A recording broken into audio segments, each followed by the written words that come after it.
குழந்தைகளுக்கான இலவச இருதய மருத்துவ ஆலோசனை முகாம் ஆகஸ்ட் 2 வரை கோவை KMCH மருத்துவமனையில் நடைபெறுகிறது. முன்பதிவிற்கு 8754887568.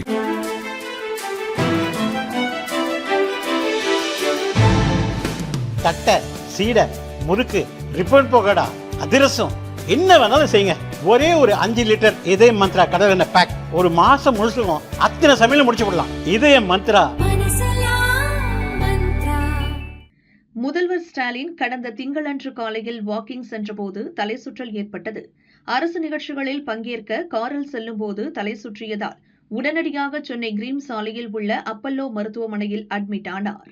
அவருக்கு பலவிதமான பரிசோதனைகளை செய்த டாக்டர்கள் தொடர் சிகிச்சை அளித்து வருகின்றனர். உடல் உறுப்புகள் மற்றும் திசுக்களின் செயல்பாட்டை கண்டறியும் PET ஸ்கேனிங் பரிசோதனை நேற்று செய்யப்பட்டது. அவ்வப்போது மருத்துவமனைக்கு சென்று முதல்வர் ஸ்டாலின் உடல்நிலை பற்றி கேட்டறியும் சுகாதார அமைச்சர் சுப்பிரமணியன் இன்று கூறுகையில், சரியாக சாப்பிடாமல் வாக்கிங் போனதால் லேசாக தலை சுற்றல் ஏற்பட்டது, அவ்வளவுதான் என்றார். எப்போது டிஸ்சார்ஜ் ஆவார் என்பது இன்று தெரியும் என்றார். ரொம்ப நல்லா இருக்காங்க.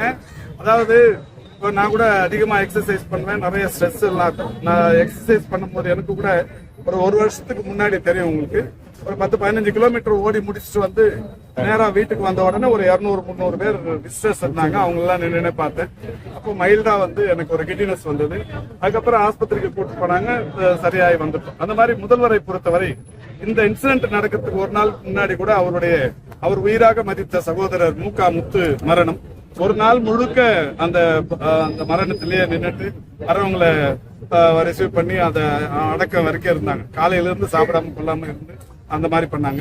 யாரா இருந்தாலுமே இந்த மாதிரியான அது முடிச்சுட்டு அந்த இன்சிடென்ட் நடக்கிற காலையில ஒரு 1.5 கிலோமீட்டர் நடந்ததுக்கு அப்புறம் தான் அவருக்கு ஒரு சிறிய அளவிலான ஒரு கிடினஸ் வந்தது. அதுக்கப்புறம் இப்போ பரிசோதனைகள் பண்ணிட்டு இருக்காங்க. பரிசோதனைகள் நேற்றைய முன்தினமும் பரிசோதனைகள் முடிச்சிருக்காங்க. இன்னைக்கு ஹாஸ்பிட்டல்ல ஸ்டேட்மெண்ட் என்னைக்கு அது சொல்றாங்க, இப்ப ஹாஸ்பிட்டல்ல சொல்ல போறாங்க.